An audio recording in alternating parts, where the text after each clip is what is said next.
Hi, these are your best friends, Jessie and Laura from Macedonia. And you're listening to Is This Adulting?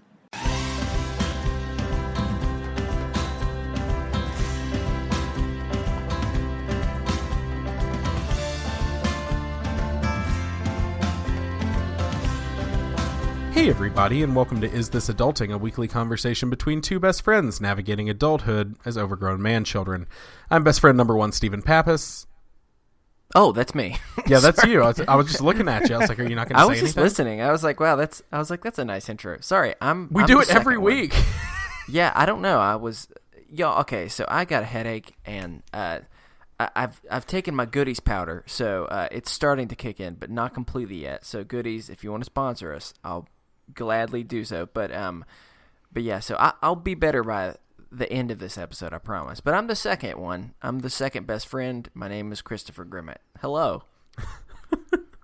All right, and I'm very formal this evening. Yeah, you are. We are in rare form, and it's going to be interesting because I'm out of it in my brain this evening, and I think Chris is kind of too. I most certainly am. So it's gonna get interesting. But this week we are excited to welcome what was going to be the final of 4 consecutive guests to the show, but we have a little surprise, and we have another guest next week. So the 4th of our 5 consecutive guests on the show before we go into our 12 days from the Varmints podcast. It's Paul Csomo. Hey, Paul. Hey guys, how are you? Good. How are you doing? I'm doing well. It's okay, Chris. I was mesmerized by Stephen's voice as well. Thank you. I became hypnotized for a minute, so it's okay. It's not just Stephen's you. Got this thing where but right before he starts, he's talking normal, and then all of a sudden he goes into his like radio voice, and it's very, very soothing. Yes, it lulls you into that. Yeah, I have not developed my radio voice yet. So I'm unfortunately the same voice both before and after hitting record. But so am I. Work on it. Yeah, but it's the intro. Part. The intro is when I hit the radio voice. Yeah, you've got the silky smooth meets Siri type of thing going, and it's great. I really like it. You remember when we did the meetup, Stacy legitimately, I think it was Stacy, asked me to do the intro real quick because it's like that's when I sound. I'm like, oh, I just kick right into it. Like, hey everybody, and they're like, whoa. I told a podcaster one time, I said, I like your podcast voice. And he goes, okay, that's great. That's also known as my normal voice. Yeah. Yeah, it's usually the opposite for me. It's usually people going, I hate your podcast voice. Oh, no. Thank you. Thank you so much. That. Well, some of them do. Why are they all Christian Bale from Batman? Because if there's one person in my life who has tormented me, Chris, it's Christian Bale. Yeah. Mm-hmm. We can't all be Tyler from Minds of Madness. We just cannot do that. No, we cannot. We can't all have that smooth voice. But we're going to get into all the shenanigans here in just a second. But before we do, Paul, do you want to tell people where they can find you on the interweb? Yes, I am the host of the Varmints podcast. It is a podcast that is all about animals. We give you animal facts. We tell you where that animal appears in pop culture. Me and Donna, she is lovely, and we have a lot of fun every week telling you about a different animal every week. Depending on when you hear this, we might not be coming out with new episodes. We have taken a little bit of a break. We are going to start recording new episodes at the beginning of the year.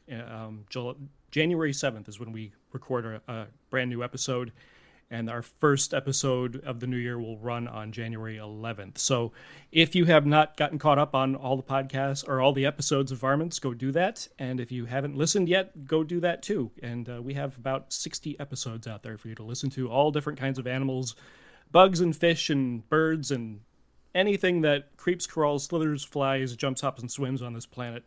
That's what we talk about. He's going to win the game today, Chris. Oh, he's. I mean, I knew he was going to no matter what, but look, I begin every episode by saying I am not an animal expert, and that's not a character I play. I am really not an animal expert, so you might stump me. I don't know. You're more of an animal expert than Chris. So, Paul, I do have a question. So, Yes. Your description that you just gave, is that? Do you feel like you've gotten that description down to like a 30-second pitch to where you can say anything that crawls or what was that exact description that you kind of gave? the Varmints podcast, where we talk about everything that creeps, crawls, slithers, flies, jumps, hops, and swims on this planet, one animal at a time. That's how I open the show. So I pretty much have that memorized. That's what I'm saying. Like, it's kind of like asking me if I have down the be happy, stay healthy, go hug someone. I know. Well, exactly, okay. The difference is yours, Stephen, is 2 to 3 lines. His is much longer. But yeah, I would just love if like that was your like saying, Paul, but y'all just for whatever reason had a really hard stance against one animal. Anything that creeps, flies, so and so, except for donkeys. You get out of here. Except for hyenas. Look out for the hyenas episode, because I'll get a little salty in that one. Ooh. That's all right. I think, I don't know if I'm correct in this, but I know my personal am I with everybody? Is everybody's favorite episode the otters? Everybody's favorite episode seems to be either otters or beavers. Yeah, otters. But mostly the otters. I think the otters episode has gotten the most listens and downloads. God, I love the otters. People love them. People love otters. And They're I had cute no idea until we did that episode. Oh yeah, for our wedding, me and Chris's wedding. No, for my wife and I's wedding, I had for my groomsmen, I got children's books at the store. And in Sharpie, I changed all the characters' names to random people we knew or to me, and the main characters were always me and whoever that groomsman was. Mm-hmm. And so the book I got Chris was The Otter Who Loved to Hold Hands. Mm-hmm. And it still sits just in the most proud place in their home, in their guest bathroom. Yes, so anyone who ever wants to come to our house and tear up our guest bedroom. That's, bedroom. Hold on. Let me be clear. I meant to say bathroom. I don't want you tearing up my bedroom. You should do that stuff in the bathroom.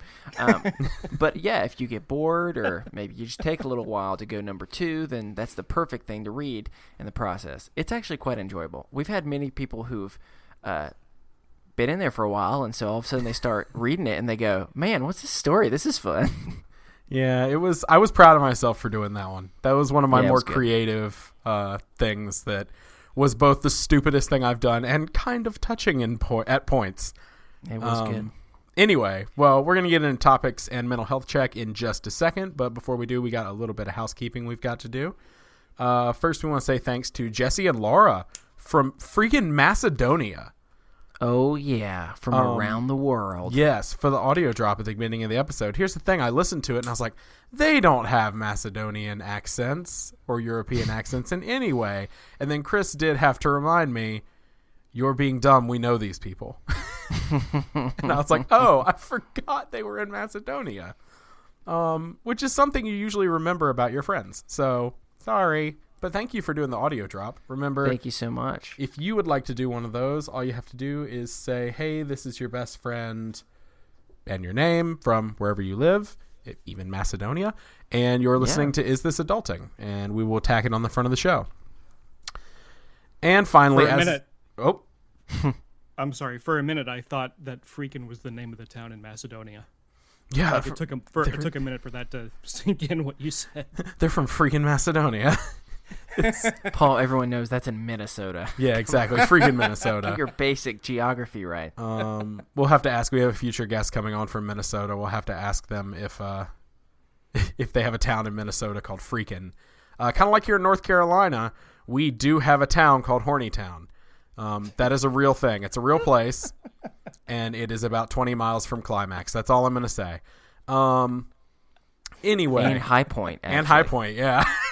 Yeah, it's a really unfortunate area. It's not an unfortunate area. It's just an unfortunately named area. Yeah. Well, I mean, I did grow up in that area, so I can kind of say maybe a little bit unfortunate. But yeah, it's not the best named area, that's for sure. And finally, as always, if you want to thank our... Nope, I'm going to try that again.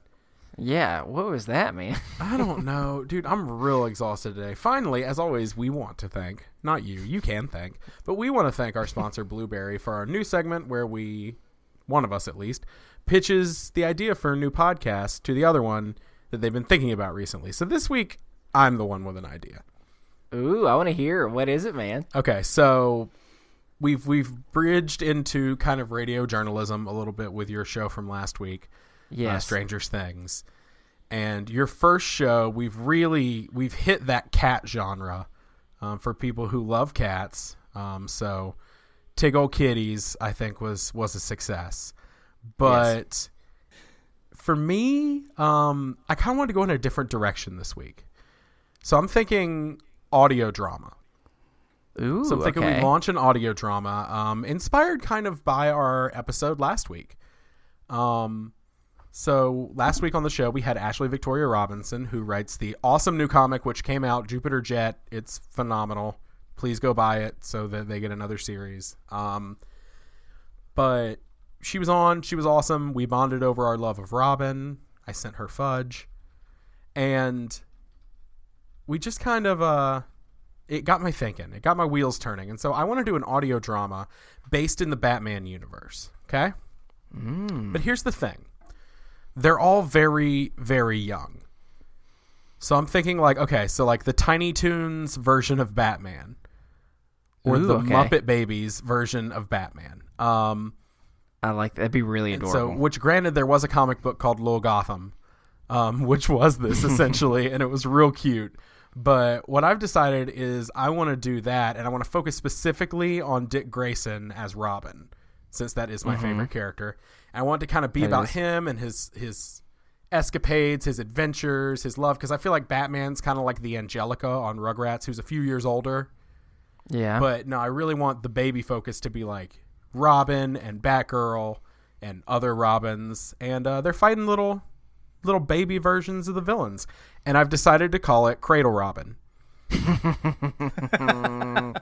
Cradle Robin. Well, you know what? That's actually a pretty dang good idea. I'm not even going to lie with you. I like it. But you know, creating a podcast isn't just as easy as recording and then uploading that MP3. You know that, right? No, I have no clue what you're talking about. Well, you should. We do this. Oh yeah. But if you're gonna get the most out of your show, dude, then you're gonna need a whole lot of help. Have you even thought about hosting in a way that's like fast and reliable, so you're not gonna have issues week to week? Have you thought about that? What about having any type of accurate downloads so that you actually know what your numbers are? Wait, there are statistics to this? Yes. Clearly, you need a little bit of help. And you're going to need a website so people can find all this awesome stuff so you can focus on all that time and effort to create all that beautiful material that you're doing. Well, give me a little taste of it, man. I was thinking like marketing the clothing market, like hitting like baby costumes, like costumes for your baby. But I want them to actually be able to fight. So also sock 'em boppers, branded sock 'em boppers. But also like baby onesies with capes and little baby domino masks. Sockin' bompies. Sockin' bompies. Yep, that's what I'll call everything. If it's baby edition, just add IES to the end of it, and it's going to be much better. But okay, well, Blueberry is going to offer you all of those podcasting needs, so you can focus on that. So this is not just material. It seems like you're creating a clothing line and everything. This is a little bit more intense than what mine was last week, just going through people's trash. But everything from hosting to anything else that you need from like a WordPress site, Blueberry can help you with all that stuff. So here's the thing, though. Okay, it sounds nice. It sounds like what I need, but what if I already started my podcast? Dude, that's all right, man. It doesn't matter. Even if you already have a podcast or you want to start one on your own, Blueberry is going to be able to help you do that. You start with your first month free, and from there, they're going to be able to bring everything over so you're good to go, man. All you have to do is go to blueberry.com and then / and then use our special code, which is simple. It's BFF, and then you get your first month free, dude. So that's cool and all, but I have a pretty loyal fan base. Everyone knows I'm the favorite host on this show. So I don't want to lose my subscribers. Do you have a name for your subscribers? Robin. Do I have a name for my subscribers? That is a great question. I don't know. This is a tactic that they teach you in improv where you stall for a second. I mean, if I had a name for my subscribers, it would just be little eggies, because that's the baby version of a bird. So just the little eggies. Okay. Well, don't worry. The Blueberry support team is going to help you migrate your existing show over, so you're going to not lose any of those little eggies, any of those little subscribers, okay? Okay, I like it. So all you have to do is just go ahead and you can start to get to work on Cradle Robin, which is going to be a huge success, and any other podcast stuff that you need. You just got to go to Blueberry and get your first month free by using our promo code BFF. Awesome. So that's just blueberry.com, blueberry without the E's Yeah, /BFF? Blueberry. Cool. I think that's the first time that I've read that part, and so I realized I was not prepared. I'm too busy usually making up the stupid material. And I'm so busy trying to read the ad that I had trouble making up the stupid material. Well, once again, thank you, Blueberry, for sponsoring this beautiful time of coming up with interesting content. Hey, if anyone else has got a fun wordplay, you let us know. We'd love to use your idea. That's great. Oh my God, that'd be amazing. We get listeners and we could have them submit ideas and their merchandise, and then we don't have to be creative. I like it. Yeah. If anyone's got a good name for that segment that's sponsored by Blueberry, let me know. I'm interested in it. Well, in the meantime, we are going to start off this week, just like we do every week, with a mental health check-in. So, Chris, how you been this week? Not good. Is that There okay? you go. Way to All start right, off? that is we're off to a good start. Yeah. I've been trying to figure out why. Doesn't that suck sometimes when you don't even know why?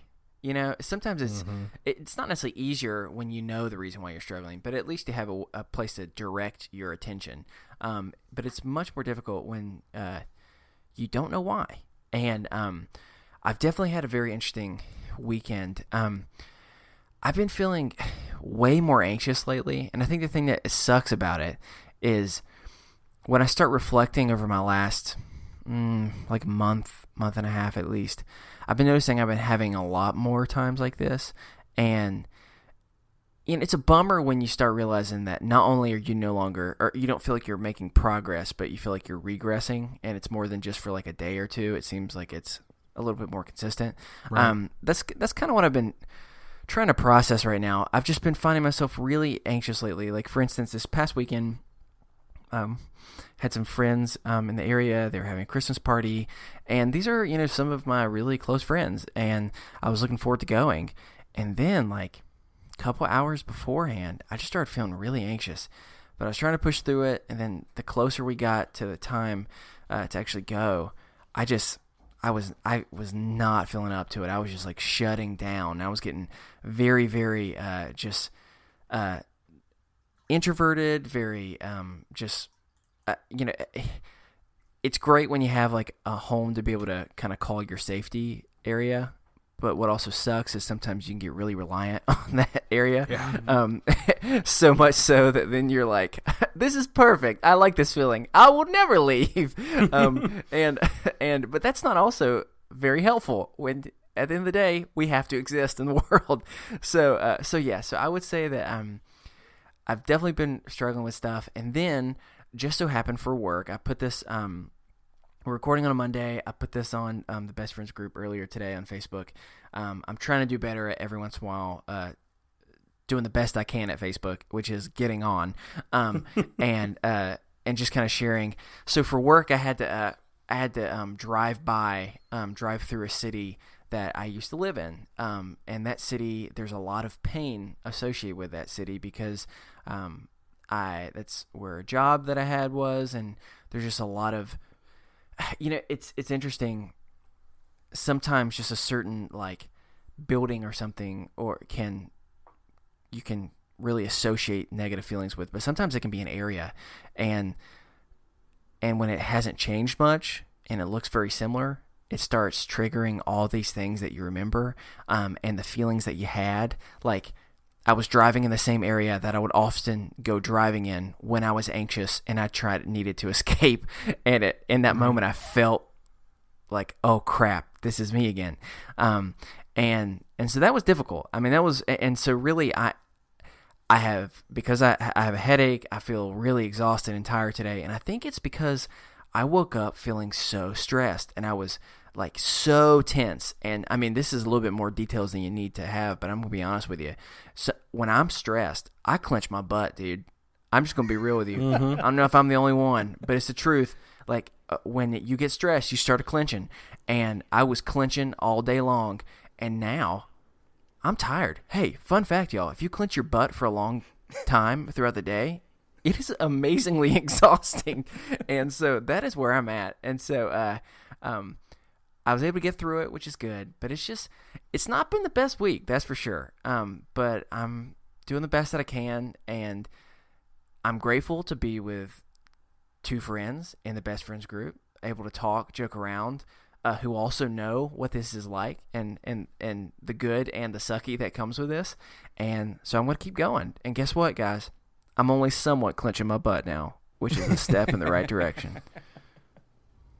Everyone, that's more information than you wanted to know about my butt, but this segment's been sponsored by Chris's butt. I'm done. I'm done. Gosh.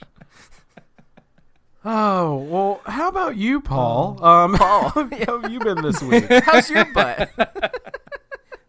Okay, so two things. First, when the adult versions of Sock'em Boppies or whatever those are come out, go ahead and send me an email because I have a friend that might want that. Okay. And I like it when Chris shows up in the Facebook discussion group because it's like spotting a unicorn. It's like, I know. Chris is here. What important thing does he have to Everyone say? floods to his post like, oh my God, Yeah. it's here. He's graced us with the presence. I don't think they even realize I'm the co-host anymore. I think they just think I'm one of the listeners. It's more like because I post like once every like month. But no, I'm in a weird kind of mental place because about an hour ago, I got home from my psychologist appointment. So I am just fresh off of that, and I feel like I'm on cold medicine or something. So I'm in a good place. I'm happy, but it's weird because this is the first time that I've been to a mental health professional in like 9 years. And if you don't mind, I just have a little story to tell. Sure. So 9 years ago, I stopped drinking, I stopped my medication, and I stopped seeing a psychologist all at once, cold turkey. And I do not recommend that. And I would not do it again, and do not do that. That's 0 out of 5 on TripAdvisor. And I have a really, really good memory. And there was about 3 months of my life in there that I honestly just don't remember at all. But as time went on, my brain kind of cleared up, and I had my ups and downs, and I kind of got used to the ups and downs. And this past September, I was kind of feeling myself on that downward kind of path. And I was like, okay, here we go again. And I just got to ride it out, and I'll go back up again. And Hurricane Irma started heading our way. And I decided that it would be a good idea and it would be therapeutic to keep an audio diary of in case it got interesting, which it totally did. So we had to evacuate, and it was exhausting and stressful and not at all fun at all. And I kept up with my audio diary, and we got home, and the day after we got our electricity back on, I sat down to edit that audio diary, and I eventually released it as an episode of my podcast. And it's not a typical episode of my podcast, but I didn't really have anywhere else to put it. Right. So I was just fresh off of that. It took me about 5 hours to edit, and during that time, in that 5 hours, I completely relived the previous week and a half. And it took a mental and emotional just chunk of meat out of me that I did not expect. And it made me really appreciate what you guys do and what like Josh Hallmark does, because regular episodes of my podcast are generally not super personal, whereas your guys's always are. and it's funny that you mentioned your butt. Like I also did a little TMI butt stuff in my audio diary. But I didn't expect to go to such a dark place afterward, to the point where I told my wife that I needed to start talking to someone again after 9 years. And about a year ago, I found out that my third grade teacher was on Facebook and that he was still in town and working as a psychologist. So I reached out to him, and my third grade teacher and his associate decided to start working with me. Oh, that's awesome. Yeah. And he was like, of all the teachers I had, he's one of the top probably 3 teachers I ever had in my life. He was awesome. Wow. Mr. Hoffman is great. And so I went and saw him tonight. That's awesome. Yeah, and it's cool. He's a good guy. Third grade teacher, it's a cool way to be able to like it's a cycle, it brings things back around. So that's really cool. Someone who knew you at such a young age. That's awesome. Teachers are amazing. They have such memories, and he remembered stuff about me that I was like, oh yeah, that's right. I forgot about that. My wife never forgets anything. Anything I do, anything. And it's been close to 40 years since I was in third grade. Wow. That's Yeah, awesome. it's Well, remarkable. congratulations, man. That's Thank really you. exciting. I'm glad that you said this is your first one back. I've been going back to him. I've been going back to a psychologist. I think it's been about a month and a half now Cool. that I've been going back. Awesome. Well, And that's it's going awesome. really, really well. Good. I thought I was going to have to get back on medication. I really wanted to get back on medication, but he's a psychologist and he doesn't do that. And they're trying not to put me on medication. And not that there's anything wrong with being on medication. It's wonderful stuff. And I've been on all of them. And they work, you know? But this is more about, I'm doing a lot of mindfulness. I'm doing a lot of journaling. I'm doing a lot of CBT. And they're trying to just kind of rewire my 46-year-old brain without putting any drugs in it yet. Now the drugs might be a possibility, and that's fine if it is. Yeah. But we're still in the beginning processes of trying to rewire my anxious, depressed, OCD brain in a way that I can like cope and be in crowds and not get sad. And when I do get sad, process it in a way that is healthy, you know? But that kind of stuff. Yeah. That's awesome. Well, congratulations, man. Seriously, that's a big accomplishment. Thank you. Appreciate that. That's cool. Steven, how you doing? I know earlier today wasn't doing so well. Yeah, I need to go see my therapist. So Tiffany, if you're listening, help me help you help me. Because I'm not gonna call. Yeah, I've had a rough little bit. I don't know how to talk about it, man. I don't know how to talk about it. I just It's okay, you don't have to. no, it's just I don't know what to say. Like ever since we did the 12 days of adulting, that's what killed me. That's what destroyed me. No, it's not. It's just ever since I think we mentioned it last week. Like I won't be on the last episode of that because I got sick and had to get up and leave. And I don't know if that was because the episode we did right before that was talking about the holidays without loved ones.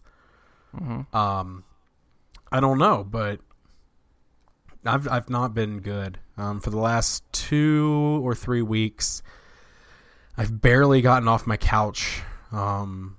Today was one of a few days where my wife has come home to find me in bed in the dark. And I don't sleep in my bed for the most part. I sleep on the couch because of my anxiety. So the fact that I'm in bed in the dark watching TV on my phone because I just don't know where else to go says something. Or the fact that today when I texted you, I was like, I'm going to get the game ready. I promise. I'm in the closet right now. I've been in the closet for a couple hours. So it's one of those days. Yeah. But I'll get back to you because when I'm really anxious, I go sit in my walk-in closet and turn all the lights off and just sit in there and try to chill out. And so, yeah, and I may have to go on after this episode and go sit in my closet again because I just started having a massive panic attack today, like the biggest one I've had in months because the medication's been working. Oh, I'm sorry, Stephen. Yeah, it's that's one reason I'm kind of off. It drained my brain. In the last 3 weeks, I have watched 6 seasons of The Office, and eaten probably 5 or 6 entire pizzas and orders of breadsticks in one meal sittings. Like I'm just eating and letting myself just go. I'm skipping doses of my medication. I'm just not taking care of myself, and I don't know what to do because I can't kind of pull myself out of it right now. I'm just trying to ride it out and hope that it's holiday related, and it's the fact that I'm facing my first holiday without my dad, and that's I'm living little moments where that's getting tougher and tougher and weird experiences, and it's not the big experiences you think it would be, it's the little ones. And so yeah, I don't really, I know I just did talk about it, but I don't really know how to talk about it because I'm just in a very not good place. I'm convinced that I've eaten so poorly that every bite of food I put in my mouth is just sealing my fate. I started that when my panic attack started. I was like, well, here it goes. Like it's happening, and it triggered all that shit, and it was bad. It was just a bad day all around. But I'm trying not to be negative, but I don't have much optimistic to say this week. Usually I've been better as of late, but I don't have anything optimistic to say this week. So yeah. Well, and I think the thing that one thing that you said that honestly kind of was a theme in all three of ours this week is, and it's something that I want to, for those who listen to our podcast, which I know some listen to it that maybe don't experience from some type of mental health struggles, but want to be more of a support and ally to people in their lives that are.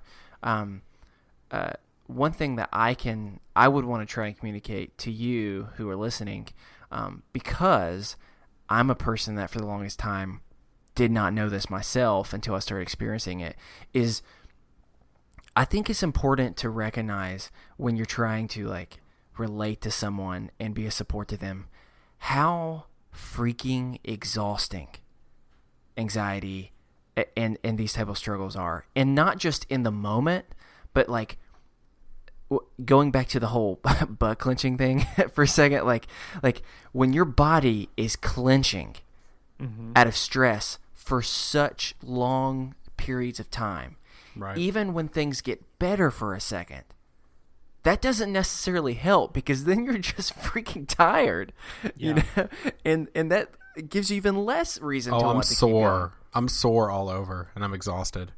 And it's literally bawled my eyes out before we got on the Skype call, because I got to the Office episode with Jim and Pam's wedding, and for some reason I just cried. I don't usually cry at that, but I think my mind, I'm just mentally and emotionally and physically exhausted this week. And you know, if y'all have got good vibes to send out there, like, send them this way, because I'm having a hell of a week. Yeah. It's funny you say that, because we're watching my nephew over here, and my wife put on a series of Disney short films for him to watch. And just before I came back here and got on the mic, she was watching the one, it's like a black and white one with a little girl who's selling matches. And I've seen it before, and spoiler alert, she dies. And I was like, no, skip to the next one. And I ran back here. I'm like, I cannot let that short film put me in a dark place before I go on, is this adulting? Yeah. It's okay. I'm in a dark place, but I still carry on and laugh. Yeah. But I literally ran back here. I was like, no! Hey, take care of yourself, man. I get it. That's what you got to do. And can I just say, too, for everyone who's listening, especially those who are in the Best Friends group, since y'all are much better at being on Facebook and being online than I am, this is what I think we should do. In times when one of us is struggling, the best way that you can be a support is help annoy Steven by saying, one of the things you said, Steven, was you told your counselor or your psychologist, hey, I'm not going to call you, but I should talk. So start holding him accountable. Start tough loving, not even tough loving, just like loving in the most annoying way you possibly can. The people that care about you the most annoy you the most usually, and that's because they're caring about you. And you're like, stop caring for me right now. I'm too emotional and that's insecure my life. to handle that. I'm always like, stop caring. I don't deserve your love. So keep making him uncomfortable with your love. That sounds like a cool R&B song. if you wanna make me very comfortable and happy with your love, also I usually don't do this sort of thing, but we talked about birthdays on an earlier show, and I am usually the last person to talk about my birthday. I actually hate talking about my birthday or bringing it up, because I don't let people know. What? It's coming up. Yeah, I know it's coming up. My birthday's coming up here in the next less than 2 weeks. That's what I'll say. That's all I'll say. Cough, 19. Oops, did I say that? I will be 19 years old. On the 19th. No, I will be 28 on the 19th. But this year, I actually started one of those Facebook fundraisers, and I started with a goal of $100, and we've raised $350 so far. Which is awesome. And if you guys want to give in any way, I'm raising money for Time Out Youth, which is a youth organization here in Charlotte, which provides counseling resources and just a safe space for LGBTQA youth in the city, and questioning youth and homeless youth to just come and have a place where they can feel safe and secure. And so I'm going to start volunteering with them in January, and I wanted to just kind of raise some money for them. So if you feel like giving out of the kindness of your heart, that is the only thing that I will say about my birthday. Technically, we're recording the day before my birthday for the next episode, but I'm going to do everything in my power to not mention it because you know me, I hide. I've never had a birthday party. I hide from the birthdays, Chris. So, yeah. The 19th. Bombard him. No, don't bombard me. Oh, God. With messages. With gifts. You with know carrier me. pigeons. I don't want to feel your love because I don't deserve your love. Stop singing R&B songs. We already did one. I know. I need to read Brene Brown books and just yes, stop being so self-loathing. Remember that one time we did a 40-minute mental health check-in? Hey, sometimes you need to. Sometimes you need to. Yeah, well, that's been Is This Adult? No. Yeah. No, let's talk about some fun stuff. How's that? Yeah, but let's tell if anyone else has something. That's true. Yeah, sorry. I'll I didn't do give it my this time. usual line. No, can you handle it? Yeah, I'm going to do it in my best Steven radio voice. All right. If you'd like to send us a topic for a discussion or a mental health check-in, or have anything else on your mind, you can send that over to isthisadultingpod@gmail.com. Oh, yeah. Steven, did you know that you sounded like Matthew McConaughey? I didn't. Silky. You know what's sad? All right. What's sad is I know why you said that is because he has a strong Southern accent, and I can't even hear it in myself. And so when you said that, I was like, "Wait, why Matthew?" And oh, if you also want to share something Chris left out, you can send it to us over in the Best Friends group. If you do send it to the email, remind us that this is why I should do it. If you do want to send it to the email, remind us whether you'd like it read on the air or not. We will read them anonymously. We do have some sitting in the inbox, but for the last 3 weeks, I've kind of shut my brain off, and so I apologize for that. But we will we will be getting back to reading listener check-ins after the first of the year, and so we will be back to that. And also, I have to give the caveat every week. We are not professionals. If you need professional mental health, please seek out a counselor, psychologist, psychiatrist, or if you need to call somebody, talk to the National Suicide Prevention Hotline, or Talkspace is a really good resource. And I'm plugging them for free, but hey, Talkspace, come on. We're like the perfect podcast for you. We really are. Come and cater to us. Cater to us. I don't know. Anyway, so cater meals for us, Talkspace. So what do we want to start out with here, y'all? Do we want to start out with our topic or Paul's topic? What do you think, Chris? Let's start with our topic. Start with our topic? All right. So Paul, you host a podcast. I do. It's called Varmints. It now, is. Is that have anything to do with animals? Do I have to go through the whole spiel again? Welcome back to the Varmints Podcast. My name is Paul. I'm not an animal expert. Blah, blah, blah, blah. Okay. Oh, okay. So it's about animals. Yes. So, Chris, do you want to kind of intro what we're going to talk about? Yeah, I would. I thought that, I want to talk with someone who's probably learned a lot about animals since starting this podcast. And the reason why I want to talk about it is because I think it actually works well since we're talking so much about mental health struggles and anxiety and things that work for us, things that don't work for us, and taking care of ourselves. And animals, more broadly, are like a really therapeutic thing for many people. But it's, I think part of what we'll do is we'll end up at some point in this discussion, me and Steven will kind of share my story when it comes to animals, because I've changed a lot when it comes to animals. But I want to start off by just, for you, Paul, what type of place has animals been in your life? You know what I'm saying? What type of role has it had? Have you always liked animals? Are you more interested in animals? I just want to kind of talk more broadly. Sure. So, well, I've always been fascinated by animals. The house I grew up in, pardon me, was right next to a little freshwater pond. So we always had all kinds of otters and alligators and birds and anything that lives in Florida, we had in our yard and in the pond. We lived right across from a nature preserve, which still isn't being built up. So we were like not in the middle of the woods. We were in a suburban like little community where I could go out and ride my bike and stuff. We had animals everywhere, snakes, everything. Whoa! So like a real pond. I thought you were talking about like a small little like with a couple minnows in it. No, you're talking about. No. It was a decent sized pond. It was about an acre. And we would go fishing in it a lot. Yeah, it was a good-sized pond. Sure, go ahead. So you would go fishing in the pond that you've just described as having otters. Cool, that's awesome. Birds, I don't love birds, but that's fine.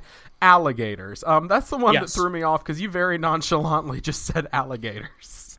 You did just pretty nonchalantly describe that. Yeah, we had a little 4-foot one for a while, and we had one that was probably 7 or 8 feet in there, and he lived in there for a couple of weeks, and then he disappeared. And then we would get they would come and go, they would come visit the pond for a little while and eat some fish, and then they would move on. But the 7 or 8 foot one, I think that was the biggest one we had. But we almost always had a gator in the pond and in the yard. Yeah, yes sir. It's Florida. I mean, you learn to live with it. Yeah, I don't feel comfortable with how easily you just described you not knowing where that 7 to 8 foot gator disappeared to. His name was Craig. You said, yeah, we had this for a while, and then he disappeared. That sounds like my worst nightmare. Chris stops going outside now. We had several ponds in the neighborhood that were connected by these little skinny waterways. And so my friend over on 2nd Street would say, hey, we got a gator in our pond that's about 6 feet long. Oh, yeah, he was in my pond a couple of weeks ago. Whoa. And he broke my fishing line or whatever. So, I mean, it's just alligators are a thing here in Florida. They are not a thing here yet. Now, I'm hoping they're not going to be a thing. Yeah, I mean, now you're not going to go out to your mailbox and find an alligator standing there next to your mailbox or in your driveway in the morning, usually. Sup, my name's Craig the Gator. Yeah. I'm picturing him on hind legs, leaning against the mailbox. Hey, he's wearing sunglasses and a visor. He definitely is. He's shaking you down, saying, you want your mail? Give me all your fish. You have to go looking for them, but they're not hard to find. I had one run across the road in front of me when I was in Louisiana. It crossed the road, and I almost hit it. You mean, what do gators do? Scurry? He was scurrying. He was fast. No, I mean, I'm saying not running. They can run. The little ones run. And even the big ones can move pretty fast if they want to. He was only 3 or 4 feet, but he was running across the road just like... Oh my God. Speaking of taking care of our self-anxiety, we got to stop talking about gators. I'm getting way too stressed out by this. Toilet gators. Yeah. Don't even joke about that. So here's the thing, is my parents are from Chicago, and my mom she's from the city, and she does not like pets at all. And we were only inside the house, we were allowed to keep tropical fish. We could not have a dog or a cat or a hamster or a bird or anything. Fish, that was it. And I was deathly afraid of dogs and cats until I was probably in my late teens, honestly. Because she didn't like them, so I didn't like them, and I wasn't exposed to them, and they freaked me out. Sure. And it wasn't until I was in my mid-20s that I got my first pet. It was after I got married and got my own place. Wait, hold on. Are we experiencing a looper situation right now? Paul, are you Chris in the future? Do you have to go back and kill yourself? I will say... you have to sound familiar? I was going to say, it sounds like Chris... There's some resemblance. Let's be clear. Like I said, just for the sake of being fully transparent, if you do not know the plot to the movie Looper, yes, okay, that would be a little bit really more bad. confusing. Yeah, okay. So in the movie Looper, Joseph Gordon-Levitt plays a young Bruce Willis, and what they do is they're assassins who the mob sends people back in time, and they kill those people, and then they get a reward in the past for it. And then whenever their time is up, they get sent back, and they end up having to be the one to assassinate themselves. And so, that could have been taken on a mental health podcast very wrongly. I'm sorry. That's why I figured I would articulate that real fast. Not because I want to talk any more about the movie Looper. The movie Looper's great. We'll agree to disagree on that one. Don't you diss Ryan Johnson 4 days before the new Star Wars movie comes out. Steven, that movie made me very uncomfortable and scared and made me question things about my mortality that I wasn't okay facing. That's the reason why I couldn't talk about that movie. Do you like the Brothers animals, Bloom? though. So the reason why he's discussing this is, so I think it's now time to share my story with animals. Very similar to you, Paul. I need to be fully honest, even though I'm sad to be this honest. I was not a person that didn't like animals. I was a person that my distaste for animals was much more aggressive. I was a very cruel person. I was not just saying I don't like them, get them away from me. It's if they got close to me, I would actively attempt to hurt them, to get them far away. And it really comes down to, it started when I was a little baby. I was like 18 months. My grandparents had a huge sheepdog. And that sheepdog, that was a couple 100 pounds or whatever, thought I was its fun little plaything, and just kind of jumped on top of me, and they couldn't get it away, and so I was just flinging around and so because of that, I became very traumatized by dogs and really any other animals.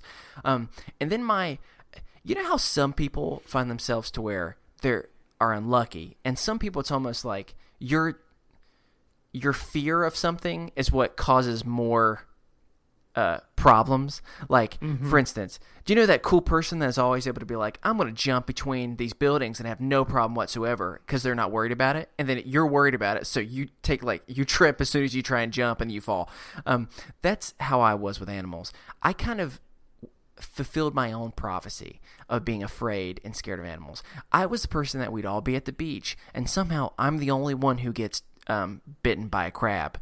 I'm the one that is hanging out, chilling on the beach, and for some reason a flock of seagulls come up to me and poop on me 4 times while everyone else is just hanging out eating pizza, and I'm doing nothing. I'm under shelter, and the birds came through the shelter specifically to poop on me. Animals were always sensing my fear, and they were thriving on that fear by causing me trouble. Now, I will say, and I've mentioned this occasion on the podcast before, there was one occasion where some of this may have been Chris thinking that animals meant him trouble. I agree with you. Some of this was real. A lot of the occasions were me thinking it. But the one I remember the most is when we had that parking spot. You had that parking spot off King Street in college, and we would ride to school together because you had 4-wheel drive, and there's a lot of snow in the mountains in the winter. And so we got out of the car, and we were just walking down the hill, no problem whatsoever. And here's a guy with his dog, and it is a black lab, cute dog. Just, I know dogs can't smile, but this dog looked like he was smiling. He came bounding over towards us. His tongue was hanging out of his mouth. What I saw was a friendly pup who wanted to play. What Chris saw was a ravenous beast coming for his knees. Like, he was so Some afraid. might say that what I saw was Joseph Gordon-Levitt and or Bruce Willis from the movie Looper here to assassinate me. I was deeply horrified, and I immediately jumped behind Steven. And I got down on the ground, and the dog started, like, licking my face. And, like, it was just... and Chris was, like, so scared. And so I hated animals for the majority of my life. And it's very interesting how, it's really when I first started struggling with some anxiety, the animals kind of filled a void that came at the perfect time for me.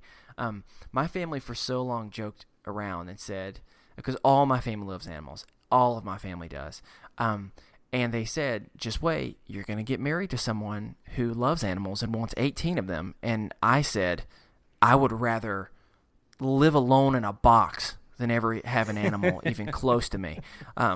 And of course what happens is I get married to a person who loves animals. And it's amazing how, so ironically, I was in school. It was during exam week. It was really stressful. I was kind of dealing with some other stuff too. And the campus happened to bring some therapy dogs because exam week can be a stressful time. And I went because my friends and my wife were all like, "Oh my gosh, puppies!" And so they're so excited and they're running up, and I reluctantly go with them, because I always liked animals in the sense of they were beautiful and cute if they were far away from me. Like my mom. Yeah, that's why the zoo worked for me. It was like, great, they're behind a wall. I can stare at them for 2 minutes, and then I'm done, and I just move on and go and eat a pretzel. Yep. And so it's very interesting. Like, I think there are a lot of people who still feel that way with animals to different levels. Some hate them, some are just kind of not. It's not their thing. And if you're one of those people listening, I get it. Like, I fully resonate with you. And why that's something that for most of my life that's how I felt. But it's amazing that for me, animals came in at the exact time that I needed them to. I was stressed. I was anxious about a lot of things. And this dog, I'll never forget this dog. It was just one of the therapy dogs. And I bonded with that thing more than I had ever bonded with almost anything in my life. And it was just, the dog, she was just, she wasn't, I don't even know what she was. Like, she was kind of like a mixture of like a golden retriever and like 12 other different things. And so just sometimes mutts are the most beautiful dogs because they're a combination of all these beautiful things. And which is really I'm getting deep here, but that's also a beautiful way of thinking about the world when, it's a combination of many people and many different things together. But anyway, it's just something where I needed a dog that, played hard to get, and it started with one of my wife's dogs that it was cool with being like, hey, I'm gonna come up to you really gentle. I would love you to pet me, but also if you don't want to pet me, I'm cool with it. I'm just gonna hang out and lay down, and that's kind of what I needed to be able to trust something enough to let me pet them back. And it was amazing that the unconditional love I was able to receive, which I'd heard so many people describe, and I needed it. And I didn't realize I needed it. And so it's amazing that, a couple years later, we find ourselves, we're going through a really hard time. Me and my wife both for different reasons, her for job, me for some other stuff. And I knew that she needed one because that's something that she cares so much about. And so I said, I've never taken care of a dog before. I grew up with dogs, but I never took care of them. I let my family do that. But I said, fine, we're going to get one for my wife. And she had a place where she wasn't really at a place where she could take care of our dog. So I had to really just suck it up. And it was by no means the same thing as a baby all of a sudden in your life, but it's somewhat similar. It was a rescue that was deeply hurt in some way and was very anxious. Yeah. So no, make no mistake. If you have a dog, you have a permanent infant until you have to have that dog professionally poisoned. Yeah. That's one way of thinking about it. I never thought of it that way. But it's something where I all of a sudden found myself, me and this living thing. It was like 2.5 to 3 straight weeks where I'm having to learn how to feed something. That's in some ways it really is. There's some similarities to someone with a newborn baby. Absolutely. Especially a very traumatized, stressed out, anxious, who had been clearly abused, like our dog had in some type of way, depend on you and look at you for like, I need your help. And it was one of the most moving things that it was a hard couple weeks. But since then, I say that long story to say, Paul, I think I'm a bigger animal lover than my wife is now. And that's not just me. My wife would agree. I'm over here being the person that used to say, I would never in a million years even spend $50 on a dog for something. And now I'm over here being like, I would sell both of my kidneys and any other organ that I possibly needed just for one more day with my dog. That is how crazy of a difference animals have affected my life. And so I say all of that just because I'm curious for y'all in the same type of way. What place has animals been for you? Because I hated them for so long, and now they're one of the things that have, I know this sounds so deep, but have connected me to the earth. Sure. And and just connected me to a different way of thinking and living than I'd ever had before. And it feels so weird because years ago, me would be listening to myself and would be rolling my eyes saying, this is the stupidest, like dumbest thing I've ever heard my entire life. So it's just kind of funny. So I'm curious, what are your responses? Sure. Well, so you're a lot like my mom. My mom likes the idea of animals as long as they're on TV or in the zoo. And she's finally come around and warmed up to the dog that we have now. This is the third dog that we've had. And she actually likes it. And it's funny, every animal that we've had kind of warms up to my mom and goes to her first. Like, hey, I know you don't like me, but I'm going to make friends with you. You know? Funny. That's what I do to people. When we evacuated from Hurricane Irma, we had just gotten this puppy. And we were like, what are we going to do with the puppy? And we were dreading calling my parents to ask if we could bring the dog up. And we had to get it past my mom. Like I tried to be clever and talk to my dad first, and my dad was like, "Nope, you gotta get it past mom." And she said yes, and we couldn't believe it. So we took her up there, and my mom finally, she's in her 70s, and she's kind of warming to the idea of animals. Finally, and she calls our dog her grand dog, which is really cute. That is cute. Yeah. But because I didn't have any pets growing up until I got married and got out of the house, I was determined that I was going to have pets. Because I really always liked animals, and even though I was scared to death of my friends' dogs and cats, I wanted to overcome that fear and have dogs and cats of my own. Yeah. And so we had my wife bought a cat. The cat was evil, and I was allergic to it. And I'm still very allergic to cats, even though I like them very much, but being near a cat will cause fluid to pour out of every hole in my face. And we have had... That's a beautiful image. And over the last 25 years, we have had the cat, which we gave away, and we are on our third dog, and we have an albino corn snake, which is about 4 feet long. And the snake is awesome. Don't tell Chris that. Don't. You shouldn't have said that to Chris. Why? Excuse me while my heart just dropped. I can go get Bub if you want me to. We're on camera. I'll go get him. I'll be honest with you. The more we talk about Bub, the more my butt begins to clench once again. You've had enough butt clenching for one day. We won't. Thank we you. Won't I appreciate your kindness for my butt. I think what a pet does for me, because I like animals and because I didn't have a warm-up period for animals. I wanted a pet for a long time, and I got a pet. And it was a little bit more work than I thought it would be. Mm-hmm. And I think what pets do for me more than anything is get me out of my own head. And to take care of another living being and to take care of its needs, because it is kind of dependent on you and it is kind of helpless on its own, has been good for getting me out of my own head. And, you know, when you're sitting there cuddling your little puppy and it's licking you on the face and you're rubbing its little chest and everything, like that's a brief moment of contentment in your day, and you can forget about your troubles for a few minutes because, you know, the puppy just loves you for who you are and you love it, and it's just a nice little moment that I get to have every day with the animal. Yeah, you know. And you just said something that I think I've thought about before, but I don't know if I've ever fully put it in the words. And again, excuse me for going a little bit deeper here, but I do have the tendency to sometimes do that. Steven is nodding his head viciously, yes.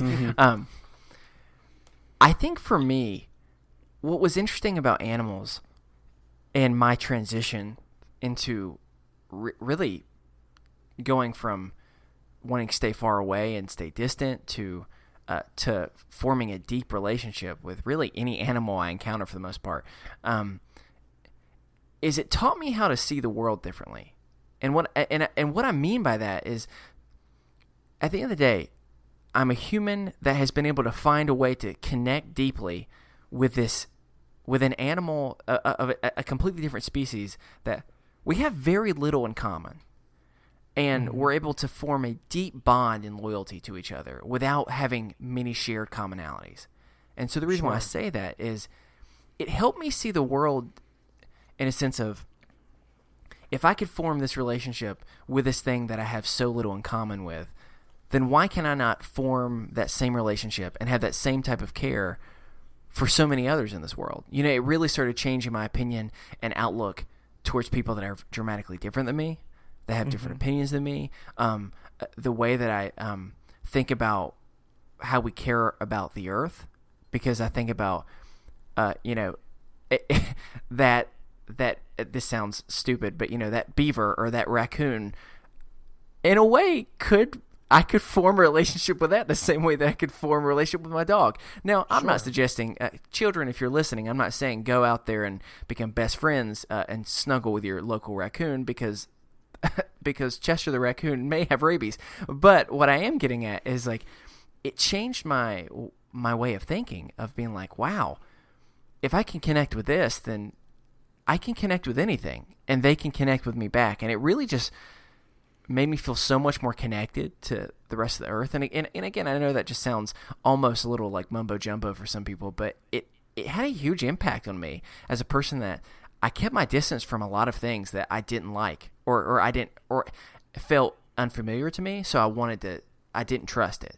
And I've been able to become a lot more trusting, which I guess is for better and for worse, with everything else. And so, I mean, I'm getting real philosophical here. So, Stephen, why don't you bring it back to just puppies instead of me going ready to change the earth? No, it's true, though. Anybody that has had pets for a while will tell you that it changes your brain. Taking care of another living being changes your brain, and it changes the way you view the world and other people and other animals. Absolutely.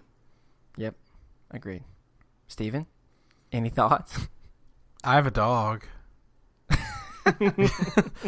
Yay! He Yeah, contributed. It's hard to follow up all that. I had pets growing up: hermit crab, fish, hamsters, dogs, never cats. My wife grew up never having a dog until the one we have now, which was my dog. I thought you were putting your wife in that list of things. Oh no! Come on. I was like, what? That you were listing something, and then you just went hermit crabs, fish, dogs, my wife. Yeah, well, no, she had never had a pet, or she had cats, but she had never had a dog. She was scared of them, growing up, and then I had my dog, which is a fun way to break people into dogs, because he is 100 pounds and he is big. But he's not like bulky 100 pounds. He's tall and like long 100 pounds. So like he's if he in your stands space 100 pounds. Yeah, he's all over you when you see him too. He just wants all your love. He'll lean on you and it's enough to like knock you over. Because I think he's just too lazy to hold his whole frame up. And so, yeah, I mean, I've always loved dogs. Not such a big fan of cats, but I've never actually owned one, so I shouldn't say that. But nah, they just don't really do it for me. No offense to cats. I think they're cute. I'm a little scared of them because they have very sharp claws. I like cats. I'm just allergic. But yeah, I wish I was allergic so that we couldn't get a cat. She was actually deathly allergic to dogs, and she gets allergy shots so that she can keep the dog, because she's like, I don't want the dog, blah blah blah, and all this stuff. And then all of a sudden, like, I started realizing something was happening, because I've had the dog for, if you can believe this, Chris, I've had the dog for almost 4 years. Jeez. And something started happening once we started living together, right before we got married, and that was the dog started not loving me as much and very much loving her, to the point that I joke about it, but I'm honestly a little offended. Because I'm like, I kept you alive for 2 years, and now you're just gonna go off and just like I'm she's hot shit, and I'm nothing, and I'm just it makes me so mad that the dog has gone to her now, to the point that I would like to make a public statement that not only would I trade both my kidneys and a vital organ, I would also trade my dog for one more day with your dog, Chris. Because your dog is phenomenal. Augie the Aussie is legitimately the best dog ever. And I think I have a deeper bond with your dog from the short times that I spend with him when I'm up there than I do with my own dog. So you do love Ghost. You talk a big game, but at the end of the day, you do love Ghost. I do love Ghost. I just wish he loved me back. It's an unrequited love that I share with this massive being that lives in my home. The dog. I'm not talking about my wife. especially because Katie's like it's the smallest human being in the world. Yeah, exactly. That's why I was like, I mean, he's probably bigger than her. So yeah, when he stands on his hind legs, he looks me in the eye.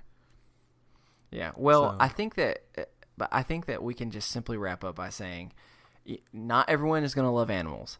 But I will say, if you are a person that doesn't, I want to at least as someone that totally understands it, like understands what you're feeling. You may never want to, but can I just say, as a person who not only disliked animals but viciously hated them, It makes it sound like you beat dogs up. No, but at the same time, if a dog was annoying and would get in my face, like I didn't mind. I mean, I'm going to be completely real. I was an asshole. Like I really was. I've been like, I didn't care at all about dogs, or really animals in general. I still feel that way about snakes. I'm so sorry, Paul. It's just, That's it's my okay. deepest fear. They're not for everybody. It's specific because I'm afraid they're coming through the toilets to get me. But yeah, just if you have that feeling, I just would encourage you just to give it a little bit of a chance, because I've been able to experience a different type of love that I really needed in my life, and it's been great. But that's all else I'll say. Absolutely. And if you do not want a dog in your home, or you do not have the time, or you're working full time and you just can't take care of a dog, that's fine. Consider volunteering 1 day a week at your local animal shelter. Sure. And take care of the dogs there and hang out with them there and help feed them and help clean up after them, and then go home and go home to your empty house, and you'll get the same sort of fulfillment. I have a friend who's a school teacher who had dogs and they died, and that's what she does now. She goes 1 or 2 days a week. She will adopt a dog for a week at a time and take it into her home until it gets a permanent home. And that is how she fulfills her need to have an animal companion. And that, I think, is a good way to, if you're uneasy around animals, to kind of get your feet wet and to get used to them. That's a beautiful thing. Now we got to change subjects, or we got to keep going, because I'm gonna start crying. No joke. I've become the biggest softie in the entire world. All right, well, it's time for Chris's favorite segment, which is the game. We're about an hour 8 into this, so it's time to play the we game. got this. And this game, I'm gonna take my sweatshirt off for this, so you go ahead and prepare everyone. Sure. I just realized Chris can't hear me. Ooh, I love this. I just realized that as we were talking, I had like no input on the animal conversation. I'll have a lot more input on your topic, Paul. Trust me. A lot more than Chris will have. So I'm getting serious. Here we go. Chris missed all that. Anyway, I did. I haven't actually introed the game yet. I was just saying, fun. I will have more of a passionate thing to say about Paul's topic than you do. That's true. Anyway, yeah, so we're playing a little game that we play here from time to time. Paul's familiar with it. We never played it with a guest before, though. We've never played it with a guest before. We always face off against each other. And this week, I will not be playing because I beat the crap out of Chris every time. You're too good for this game. I'm too good. My brain works too fast. And so, essentially, I'm the smartest man on earth. Yeah. And that's not true. I know a lot of useless garbage. But we are playing Too Fast, Too Trivia. Woo! Yeah. We need Ludacris to do the... Oh, man. We didn't even prep well. Should we still have that music? No, because that's a lot of extra work. I'll put the music in post if I have time this week. If not, this may be a no music version. That's fine. So what we do didn't prep is well anyway. I take 30 questions this time. I've compiled 30 questions, 30? 15 for Chris and 15 for Paul. Oh, God. And I will ask them random trivia questions, and they have to answer with the first thing that comes to mind. They have literally like 1 second to answer. If you go for too long, no, I'm gonna cut it after a second. I will be brutal. Okay. And I'm so bad at this game. That's the point, is just spit out whatever comes to your mind instead of actually trying to answer. All right. Paul, we're going to learn a lot about your mind. The same way that That's we've learned a lot about my mind, which It's a frightening thing. which is the first couple seconds of my mind is always not the answer. It usually has to do with condiments. Anyway, so I'm going to go with Chris first, just since he has played. He is the reigning champ, and I gave him easier questions. And it's animal-related things, right? Yes, every question is animal-related. Okay. I gave him some easier questions because let's face it, Chris, you're not great at this game. Oh, no, that's being kind to me. I am horrible. I mean, Yeah, you and I would- you can give me what is the opposite of cat, and I would have. Well, I mean, Mustard. yeah, I'm still bad at this. So I can't count how many answers have been mustard for you, but and I hate mustard. That's what's funny. so I'll go with Chris first, and then Paul. Your questions are a little tougher, Okay. just because. Let's be honest, Chris needs a win. Yeah, and you do research on animals. Yes. I've only loved animals for a few years. And none of it's like weird animals. Like it's mostly like regular, everybody knows them animals. Not all of them, but a few of them, or most of them. Anyway, Fair enough. so we're just gonna get into this. So Chris, are you ready? Yeah, I'm going to close my eyes, so I'm going to 100% go with the very first thing that I think, not what I've seen. Okay. Here we go. So I'm Chris ready. will do all 15, and then Paul will do all 15. Wish So- me luck, everyone. I will most certainly need it. Yes. All right. So, what food makes up I can't talk. What food makes up nearly all, around 99% of a giant panda's diet? Honey, no, What is the largest type of big cat in the world? panda. What Bees bees are found on every continent on Earth except which one? Jaguars. In Lion King, what animal stampeded in Mufasa's death scene? Buffaloes? What type of animal is the largest primate in the world?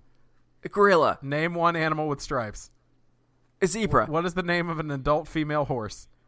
Charlie What horse. what kind of animal is a Komodo dragon? A lizard. What large mammal's tail is so strong that it can stand on it and lift its hind legs off the ground? Panda. Dang it. What instrument does Animal play on the Muppet Show? Guitar. What's my favorite animal? I about said mustard. What's So the mustard. largest Dang mammal it. in the world? Cricket. What's No. the largest living bird? Wow. Toucan. What is a baby bear called? Cub. What type of animal is a canine? Doggy. Okay. All right. So let's review real quick. I got some right. Wow. Yeah, I'm telling you, Paul, it's sad, isn't it? This is more than I think I've ever gotten right. Yeah, I think he's actually outdone himself this time. It helped that I okay. knew it was going to be animals. What so I was food able to makes just up guess. nearly all of a giant panda's diet? I said honey. You said honey. It's The correct not. answer. Paul, would you like to? Bamboo. Yeah, it's bamboo. So I'll just have Paul. I'm looking at the answers, but I'll have Paul answer your question. Yeah, we can do that. Let's go, because I got most of them. What's the largest type of big cat in the world? I think the tiger's bigger than the lion. I'm going to say tiger. It is the tiger. Chris What did I said say? panda, Panda. yeah. Sure. which is a bear. Well, that was because you said it already. That's why it was in my head. Bees are found on every continent on Earth except which one? You said jaguars.